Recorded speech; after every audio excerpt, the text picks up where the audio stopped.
meghalayapost.news.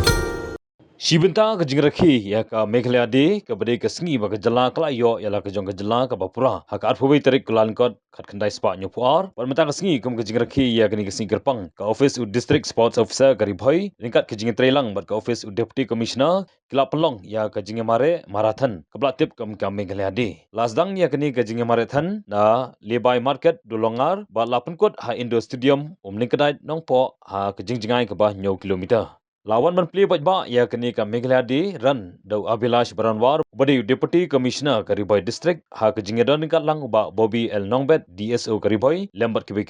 la shimentaru ha kini ke jingemare daki khna kisamla bar kirong ba nagadong ba kathan di boy kinong job ha kini ke jingemare thong ha ka kerdan ke baringkong ha kaliang ki sendang ya kana mladu lara du samla Monas Bongrung usamla Rubenwell Kharbutna ulawan ka kerdan ke baar baru piku na ulawan ka kerdan ke balai pada kaliang ki kentai ke samla Daris Makri kelawan ke kerdan Baningkong kesamla Alisha Singkli kelawan ke kerdan Baar berkesamla Shimtimon Lingdo kelawan ke kerdan Balai pada kanam ki belasan ke kerta na kaliang ki kentai la yo ke kong Sandra Rani pada kaliang ki sendang la yo ba pelb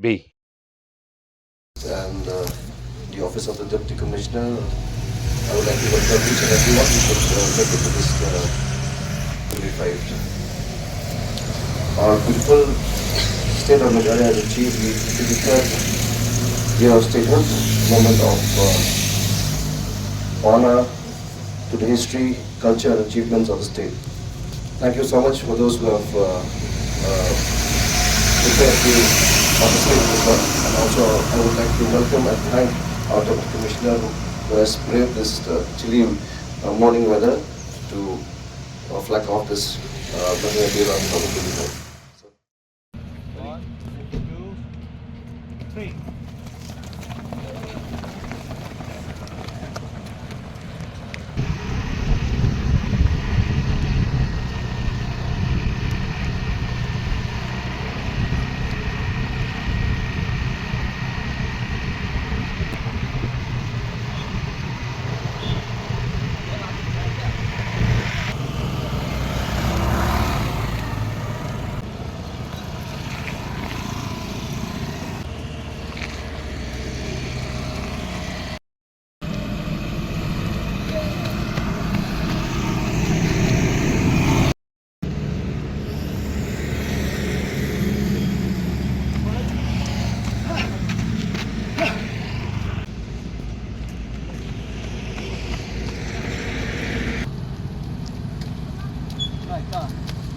I can think.